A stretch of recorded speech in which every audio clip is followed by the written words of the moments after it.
With an area of 132,000 square kilometers for 11 million inhabitants, Greece is made up of 3 geographic regions. To the north, continental Greece with the cities of Athens and Delphi. To the south, separated by the Gulf of Corinth, the Peloponnese Peninsula with the cities Epidaurus and Mycenaean. And of course, the islands that make up 1/5 of the total surface area of the country. After the civilizations of the Cyclades and Crete concentrated on the islands, the Mycenaean civilization flourished on the continent from the 16th to the 12th centuries BC. Then invasions resulted in the destruction of the civilization and marked the beginning of the ancient Greek period, the classical or golden age of which was between the 6th and 3rd century BC, with Athens as its leading city. After that, the Romans and the Ottomans took control of the country and molded it to their cultures. Gaining independence in the 19th century, Greece then became a popular part of the world for cultural as well as seaside tourism, thanks to its Mediterranean climate.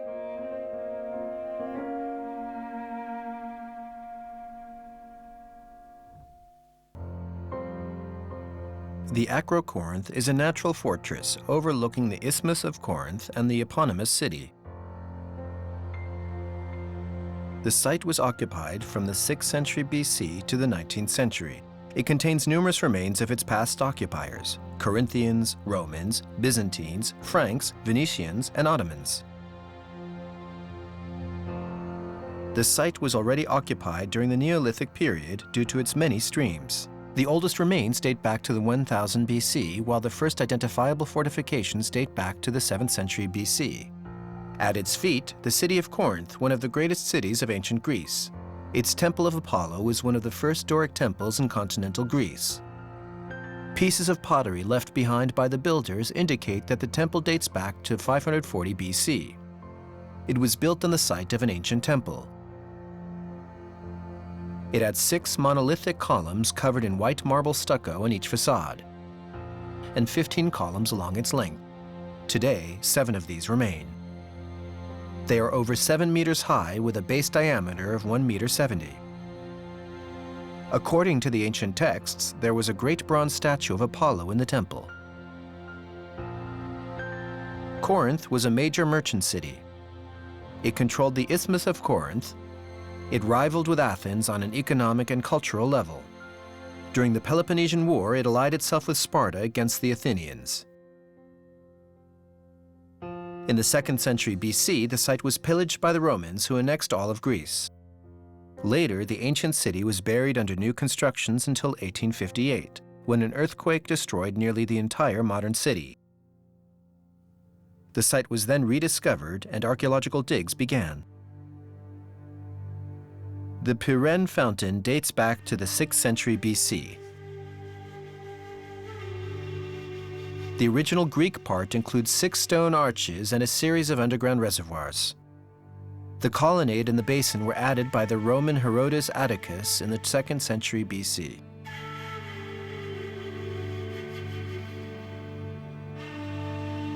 Corinth was made up of 3 areas: the Acropolis on the hill, the city itself on a lower plateau, and the port, which was linked to the city by Lycaon Road.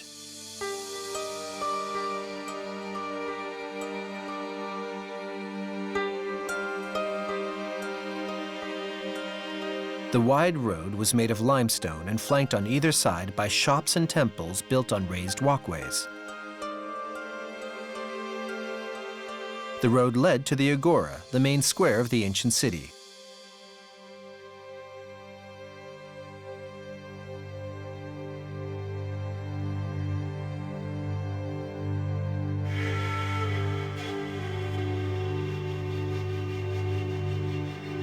This building was carved into the rock. It covered 4 great cisterns that were supplied by the aqueduct, which brought water to the foot of the Acrocorinth.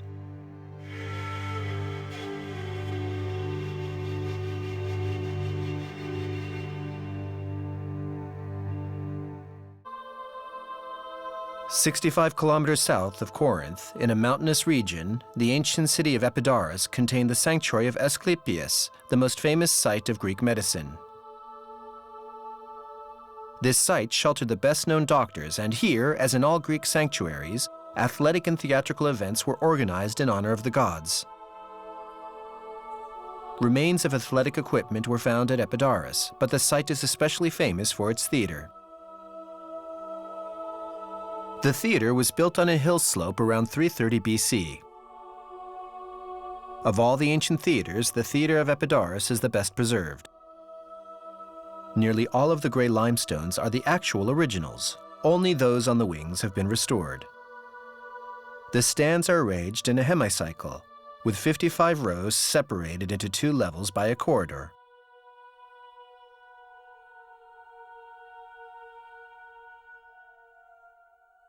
Originally, the theater was made up of 34 rows of stands separated by 13 staircases. It seated up to 6,200 spectators. The upper level, added in the 2nd century BC, numbers 21 rows, augmenting the theater's capacity to 12,000 spectators. It has been remarked that the number of seats on both levels, both 34 21sts and 55 34ths, refer to the golden ratio, 1.61. The circular orchestra, which held the actors, the choir, the dancers, and musicians, lies in front of the quadrangular stage, whose substructure can still be seen. The theater of Epidaurus is especially famous for its acoustics. The slightest sound produced at the foot of the seats resounds all the way to the upper seats, located 22.5 meters above the orchestra.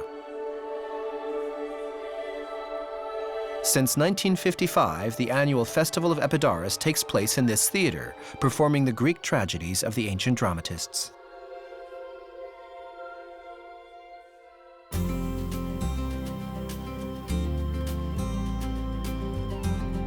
65 kilometers to the east is Poros, a Greek island near Argolis, the region at the eastern tip of the Peloponnese. With a surface area of 33 square kilometers and a circumference of 42 kilometers, it has a population of approximately 3,500. When you arrive in Poros, you are struck by the beauty of the place, the hill that overlooks the port, the harmony of the beautiful neoclassical houses set out like an amphitheater on the hill. The most remarkable monument is the bell tower, topped with a blue dome. It was built in 1927.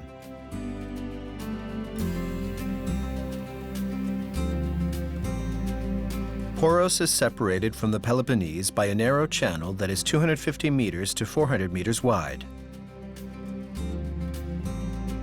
It seems that originally the island was linked to the continent. It is believed that it separated after an earthquake at the end of antiquity.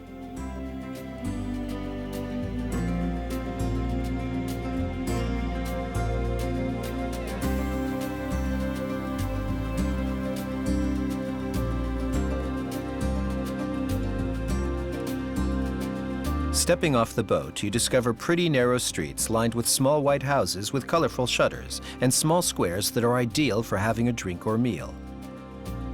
Many Athenians have secondary houses here, and the island becomes very lively on the weekends.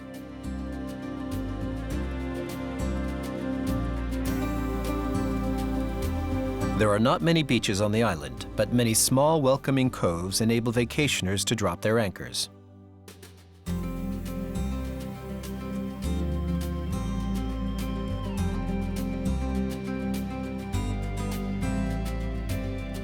The island is considered a very romantic spot if you come here during the low season.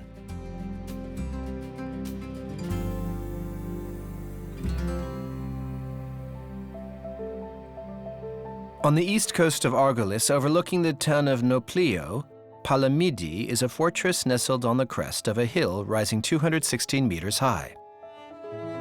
The fortress was built by the Venetians during their second occupation of the region, between 1686 and 1715, before being seized by the Turks for 100 years. 2 of the 8 bastions that compose the fortified complex are still in good state. This one here was the residence of the garrison's chief.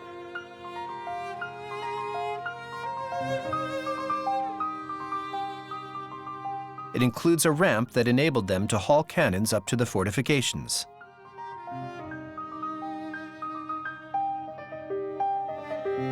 In the courtyard, a small church is devoted to St. Andrew.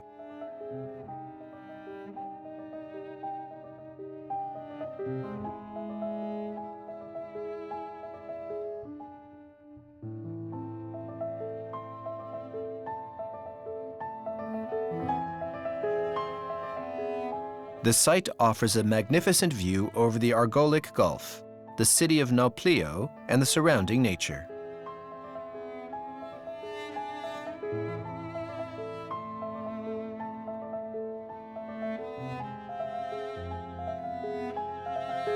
It is the reward after climbing nearly 1,000 stairs to reach the peak.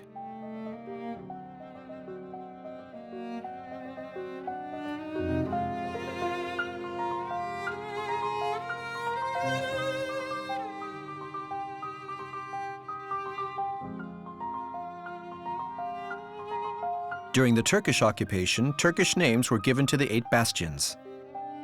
But after the independence of Greece in 1822, each bastion was renamed after a Greek hero, like this one here, Themistocles.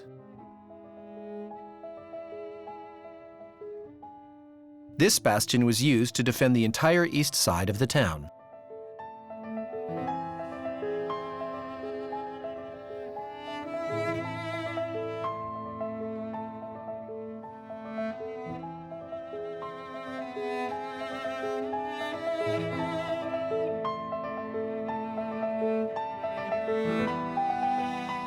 Previously the city's only defense, Bordzi Fort guarded the entrance to the port.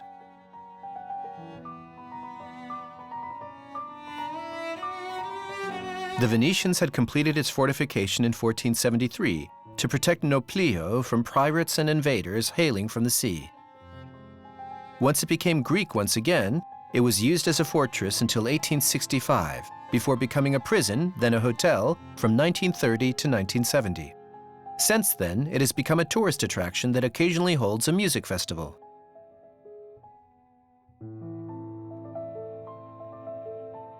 Nafplio is the capital of Argolid, the eastern region of the Peloponnese.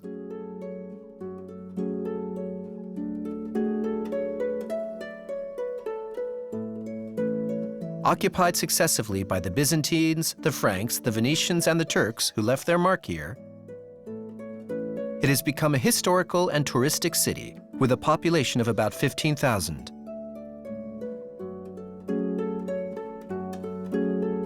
Its ancient old town is quite charming with narrow streets full of bougainvilleas.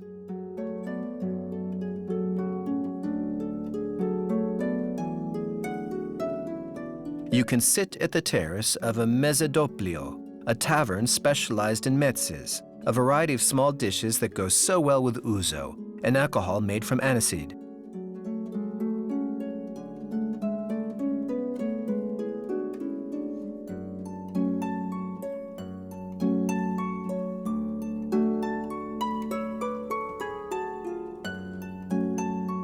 Nafplio perfectly illustrates the image of touristic Greece.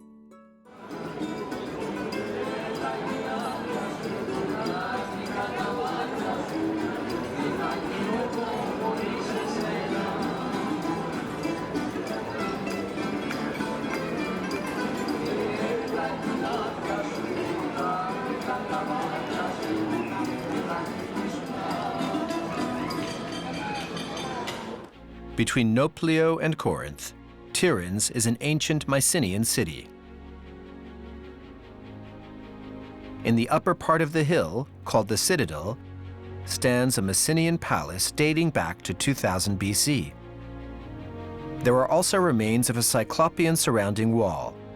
The stones of the wall are up to 3 meters long and 1 meter wide. A path running under a tumulus leads to a tomb.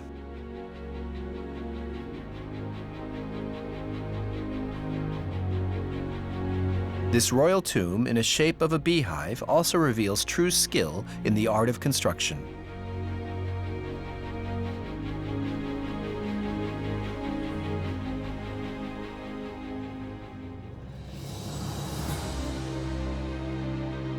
Not far from here, another site from the same civilization contains a big number of remains. It is the site of Mycenaean, which gives its name to Mycenaean civilization. First of all, the grave circle. Numerous royal sepulchres were found within the two stone circles. Some of these are pit graves topped with a stone slab or a stele. The funerary materials found here, bones, arrowheads, daggers, masks, and jewels, indicate that the war chiefs and their families were buried here. The material and iconography of the graves revealed that Mycenae was governed by a rich warrior aristocracy whose representatives were of superior size and physical strength. The city was governed by a monarch called Wanaka. We do not know much about this civilization, which emerged around 1700 BC. It came from the north during the Bronze Age and invaded all of Greece. Nevertheless, they are at the origins of Greek civilization, and Homer related the epic story of their king, Agamemnon, in the Trojan War. The disappearance of this civilization cannot be explained with precision. The causes of this are probably both external, with earthquakes that might have displaced bodies of water and outside raids of new populations, and internal, with an overly centralized and overly rigid administration, incapable of surmounting new crises. Just like in Tiryns, the city is enclosed by a cyclopean surrounding wall with 2 points of access. The Lion Gate and the Trilith makes up the main entrance. It has an enormous lintel topped with a relieving triangle slab on which 2 lionesses are carved, standing on either sides of the central pillar. The complex dates back to 1250 BC.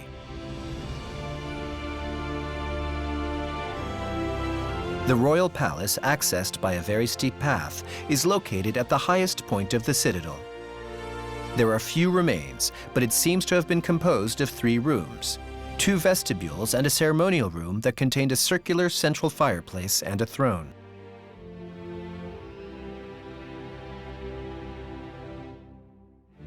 The palace overlooked other buildings of smaller size, as well as modest houses and the district of artisans. The Mycenaean period was a time of great prosperity in the Peloponnese. Its fleet controlled the seas and traded with Sicily, Crete, Syria, and Egypt.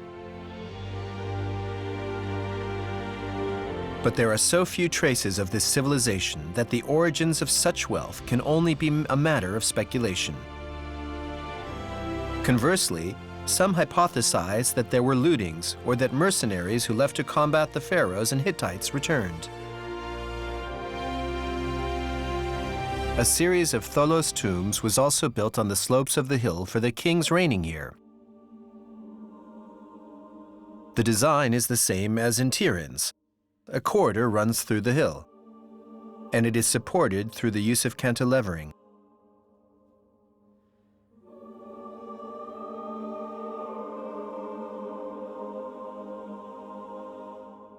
It has been estimated that over a year of work was required to erect such a sepulchre.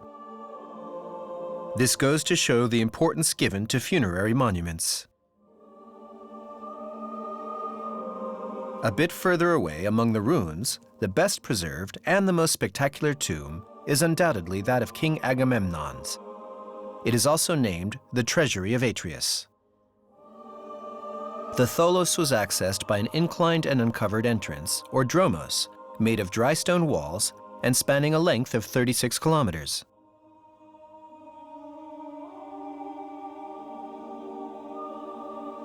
Like the other royal tombs, the Treasury of Atreus is made up of a subterranean circular room with a corbel arch covering that is ogival in section.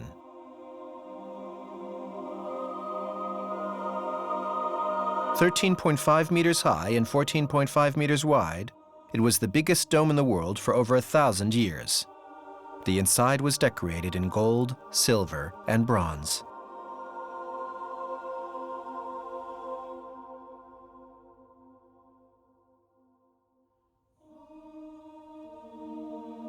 The ruins of Mycenaean truly nourish our imagination due to the few things we know about this civilization of archaic Greece.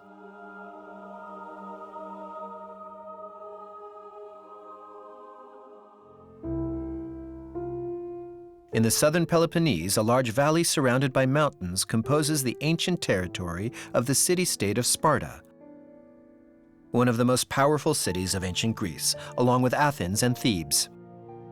In the 5th century BC, it won the Peloponnesian War against Athens and came to hold a dominating position in ancient Greece. But it lost its hegemony a century later. Under the Roman Empire, Sparta enjoyed a certain prestige due to its glorious past. But in 396, it was sacked by Goth invaders. Under the Byzantine Empire, the site was nothing but a hamlet of shepherds. It was reconquered by the Franks as they returned from the Crusades in the early 13th century.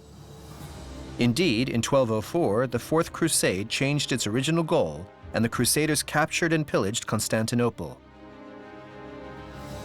Then, the Byzantine Empire was divided among the new emperor, the Venetians, and the Crusaders. The Peloponnese was given to Geoffroy de Villehardouin, who then controlled Sparta and its region to settle down there.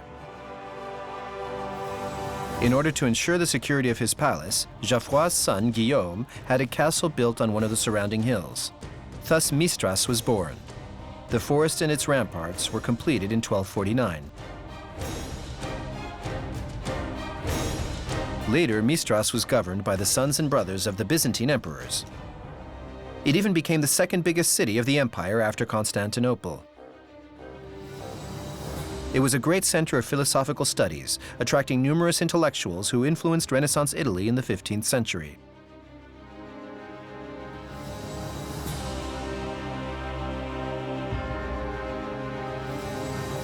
In 1460, Greece became dominated by the Ottomans, but Mystras remained an important city and contained the residence of the Pasha of the Peloponnese.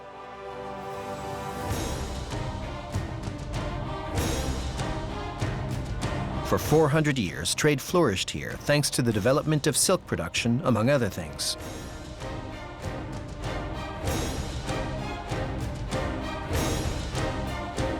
Razed to the ground by the Turks during the Greek War of Independence in 1825, Mystras then underwent serious decline. Its last residents fled to Sparta, which became once again the region's capital. The ancient Byzantine city was totally abandoned in the 1950s to become an archaeological site. In 1989, the ruins of the fortress and the palace, the numerous remaining churches and monasteries, were listed on UNESCO's World Heritage List.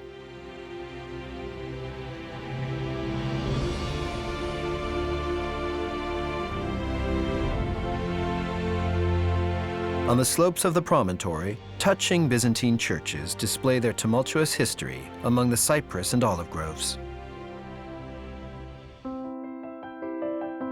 Along the surrounding wall of the lower city, the buildings that make up the church of the metropolis date back to the late 13th century, soon after the completion of the fortress. Nicephorus had it built after having purchased the surrounding lands and houses. The style is characteristic of this time, with its stones surrounded by a row of bricks. The church was enhanced in the late 15th century, and its domes reveal the Byzantine influence. The vaults of the ground floor are the originals.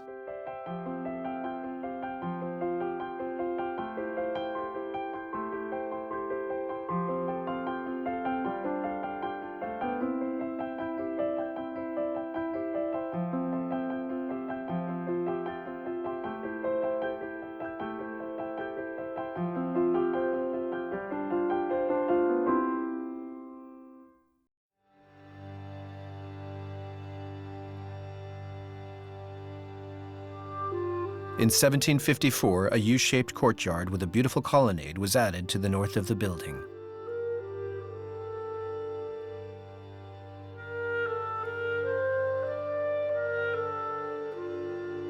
This basilica, dedicated to Saint Demetrius, is divided into 3 naves by 2 rows of 3 columns.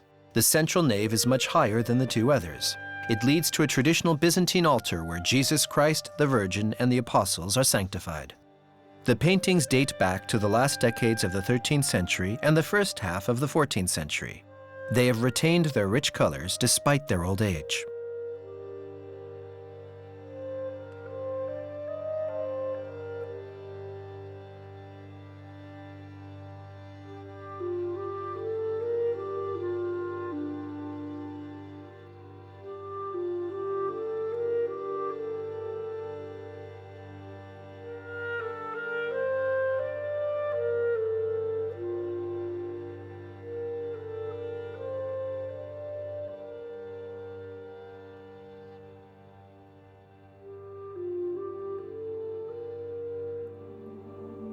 A sacred city, Mystras included numerous churches. The Evangelistria is the only church for which we have no information concerning its founder or its restorer. However, it seems that the Turks never transformed it into a mosque because no Arabic writing is apparent here. The church was built on a cross design probably around the late 14th or early 15th centuries.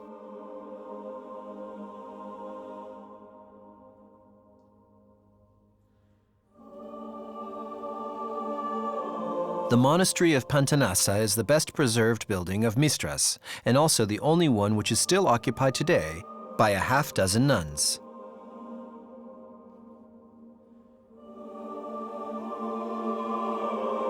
It was founded by Jean Frangopoulos, minister in 1424.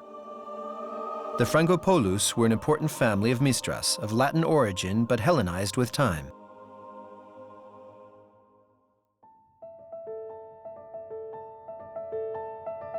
Indeed, the family's name indicates its origins, since Frango means Frank. The Frankish influence is clearly seen in the bell tower. Its tri-lobed windows are framed by Gothic arches, and 4 small towers flank the dome at the peak.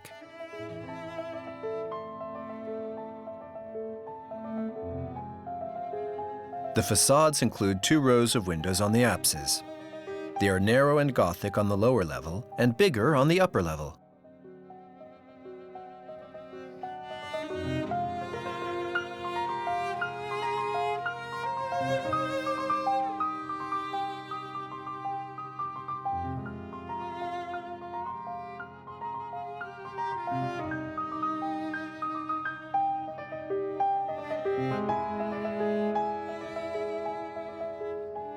The church is a basilica with 3 naves on the first level, but its roof is topped with 5 domes.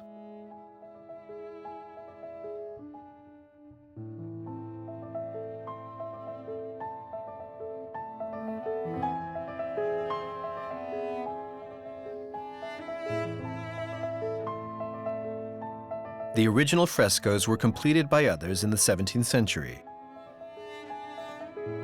For the noble families of Mystras, building a church or a basilica was a way of affirming their status. And for those who were not aristocrats but became wealthy, it was a way to try to climb the social ladder.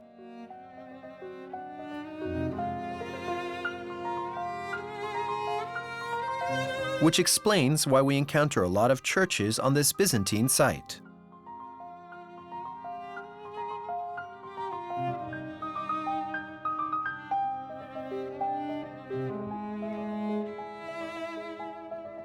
This monastery is the last great building of the Byzantine period built in Mystras. It is a beautiful example of Mystras' 15th century architecture, with a combination of 3 traditions: local, Byzantine, and Frankish.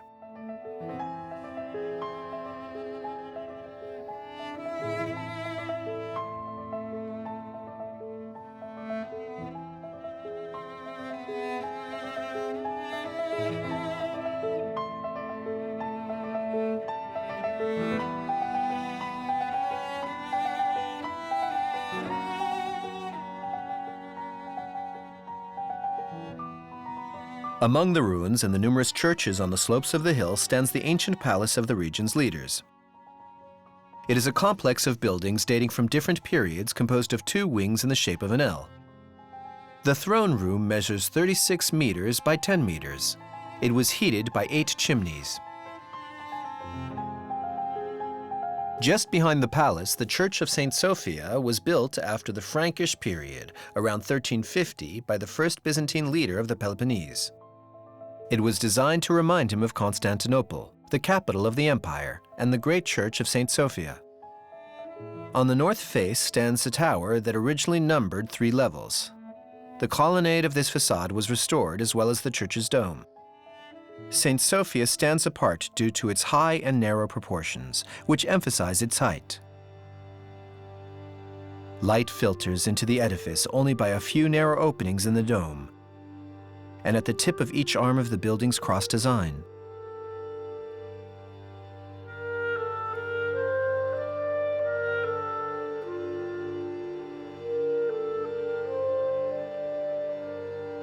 During the Ottoman occupation, the bell tower was converted into a minaret and the church into a mosque.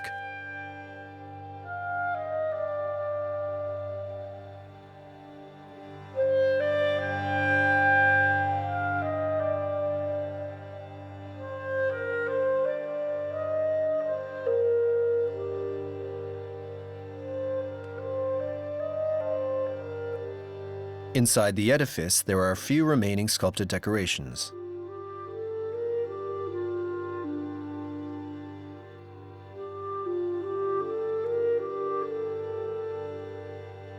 But a great fresco of Christ is still seen in the sanctuary's apse.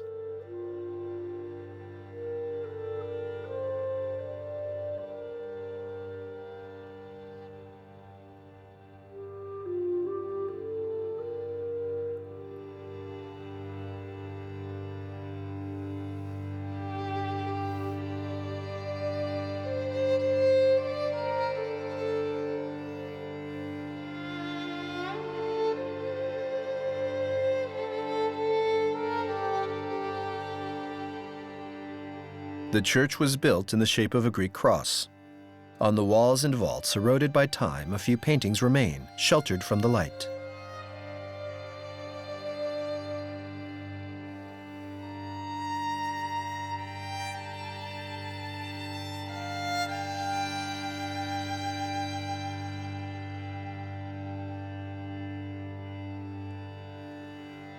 And as in all the churches of this era, the ceiling displays the image of Christ surrounded by the apostles and angels.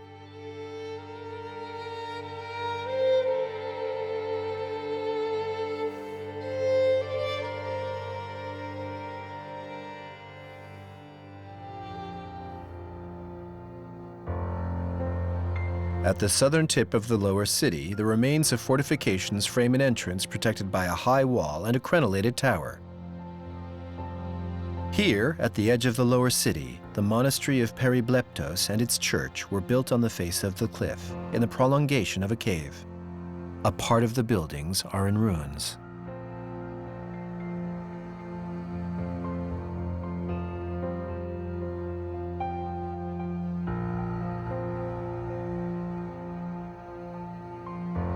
But others are in a perfect state, notably the Catholicon, the convent's church. The uncommon location of this monastery is explained by the fact that a more ancient place of Christian worship had been established in the cave. The monastery was built in the 14th century with the goal of developing the primitive altar. The Frankish influence is revealed by the fleurs-de-lis that are seen in many areas, engraved on the apses.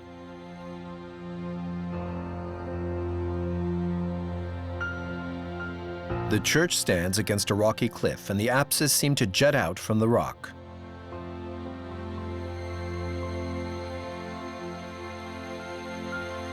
The church is designed on a Greek cross plan, with the dome supported by 4 pillars.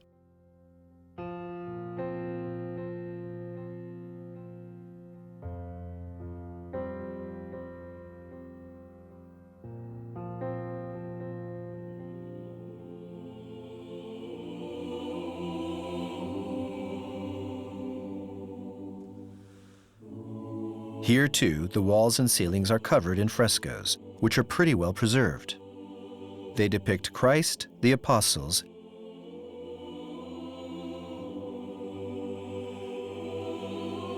and the Virgin Mary.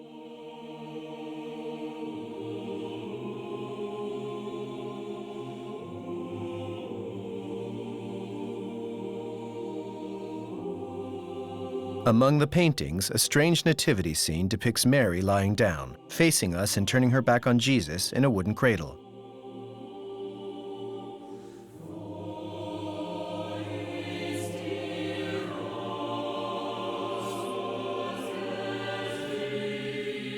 The church is flanked with chapels in which you can also admire frescoes.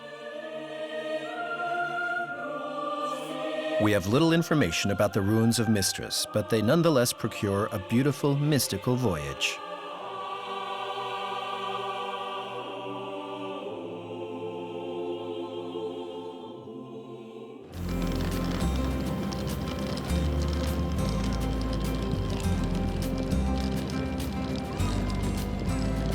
A 3-hour ferry ride south from Athens, Hydra is a beautiful island located near the eastern Peloponnese coast.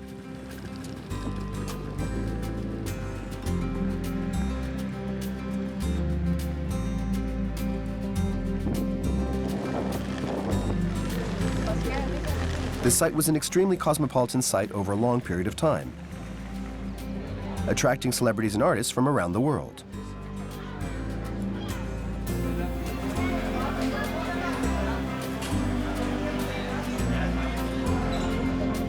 The island's beauty resides in its capital, a picturesque town with narrow streets and superb houses with red tile roofs.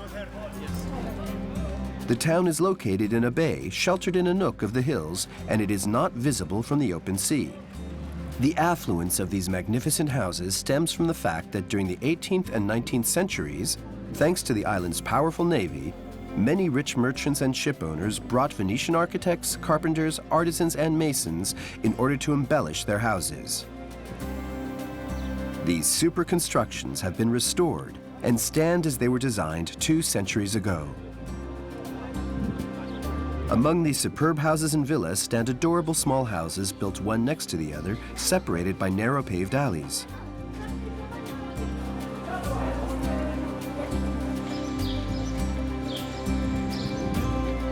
Here there's no motorized traffic. People move about on foot or by donkey.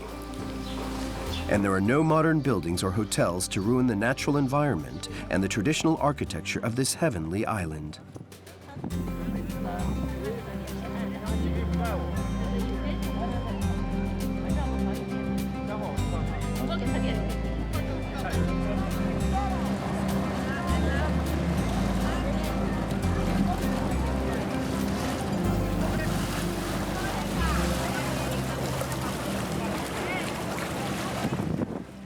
Another mystical center from another era is Olympia.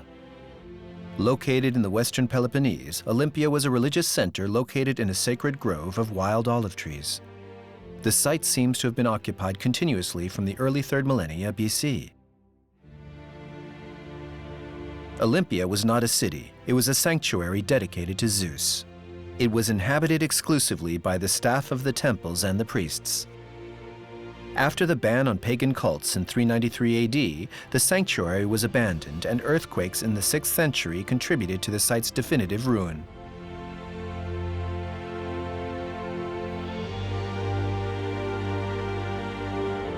A few beautiful remains subsist, like the Philippion, which was erected on order of Philip II of Macedonia, father of Alexander the Great, in 338 BC.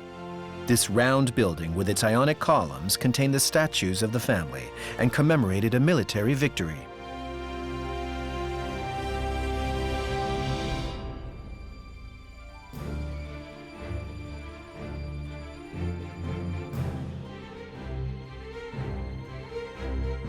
There are also the remains of the thermal baths, which have not retained much from the Hellenistic period, for they were constantly and continuously extended, modified, and decorated. But the main basin has preserved its beautiful mosaics.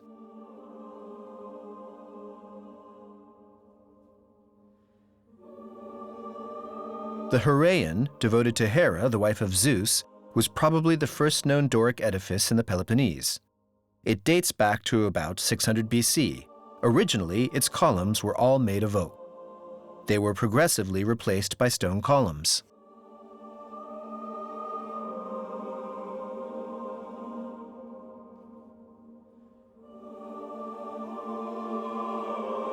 The temple was 50 meters long, decked with 16 columns on each side. Impressive vestiges of its substructure remain.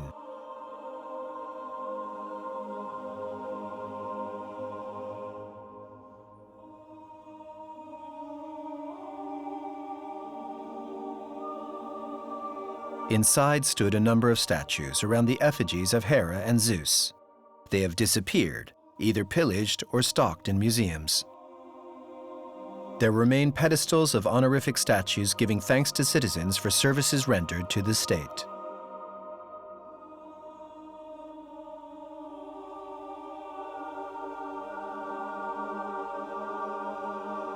It is here in this temple that the torch of the Olympic Games was lit, and here the trophies were given to the winners of the events.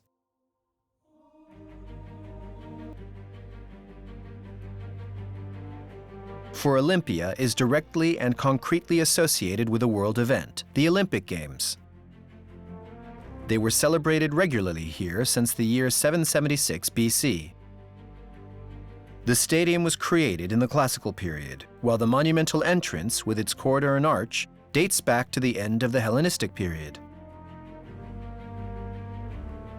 The starting line can still be seen in the form of a line of stones in the ground, as well as the foundations of the judges' platform. Until the finish line, the distance was 192.27 meters, with a width of 28.5 meters. There were never any seats for the 45,000 spectators who gathered here to watch the events.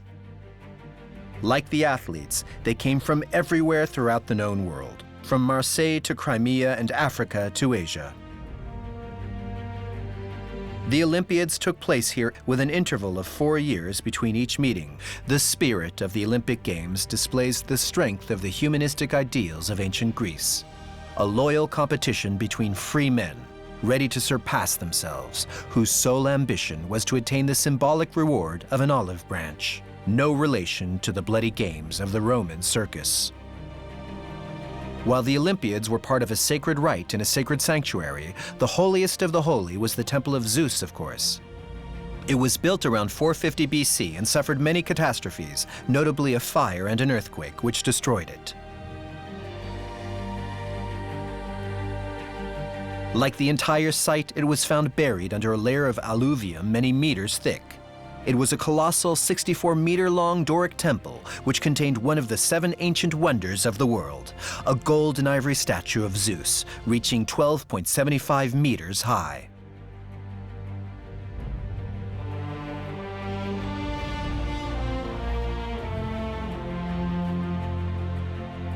Further away, this great building, divided into rooms and apartments, and adorned with gardens and fountains, was a luxury residence which housed the athletes and important guests.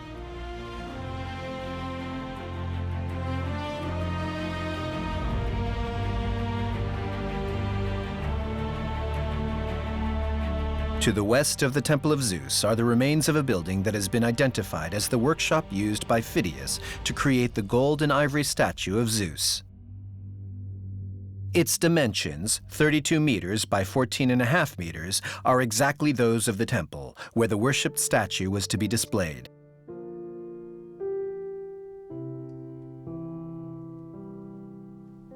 In the 5th century, a Byzantine church was built on its ruins. Its symbols and decorations can be seen here and there.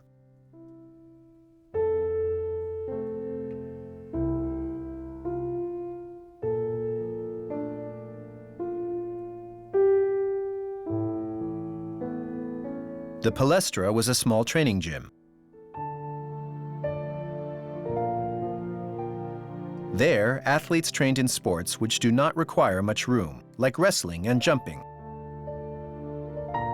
Around the central space, the porticos were organized in small rooms where the athletes rubbed themselves with olive oil, or, on the contrary, covered themselves in powder and ash.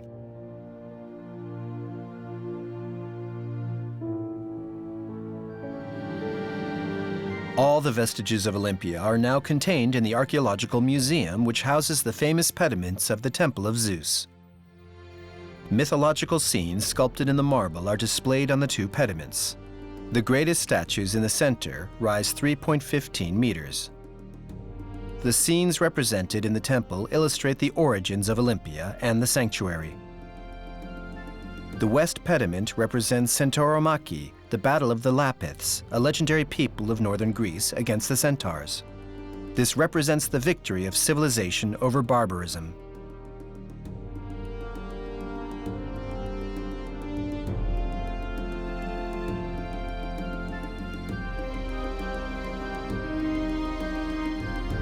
In the center, Apollo tries to calm the warring parties, even though he has clearly chosen sides.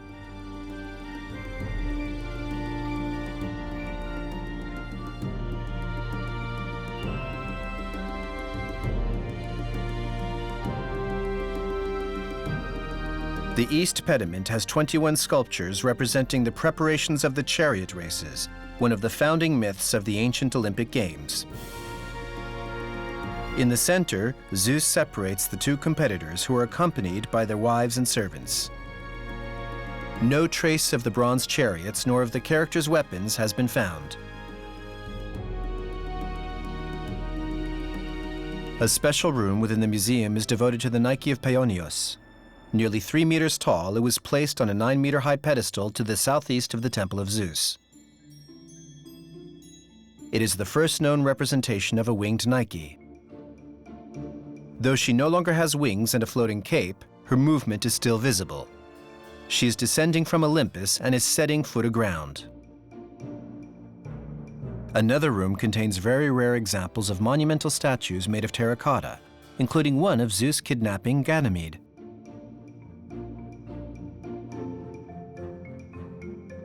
A beautiful head of Athena is also on display. She has almond-shaped eyes and wears a helmet.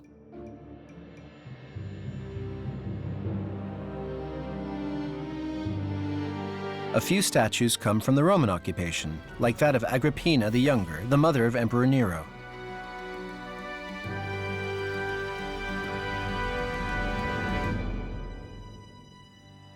A statue of the Roman Emperor Hadrian dates back to 160 AD.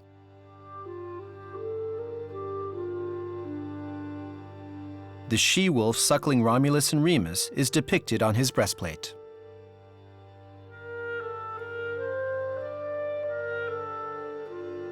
In the middle of a room, a marble bull bears an inscription indicating that the statue is devoted to Zeus.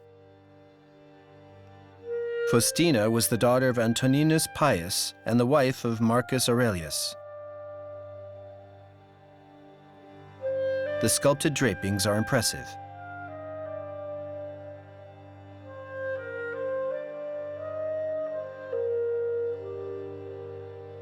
Lucius Verus was the adoptive brother of Marcus Aurelius. Together, they were co-emperors of the Roman Empire in the year 161 AD.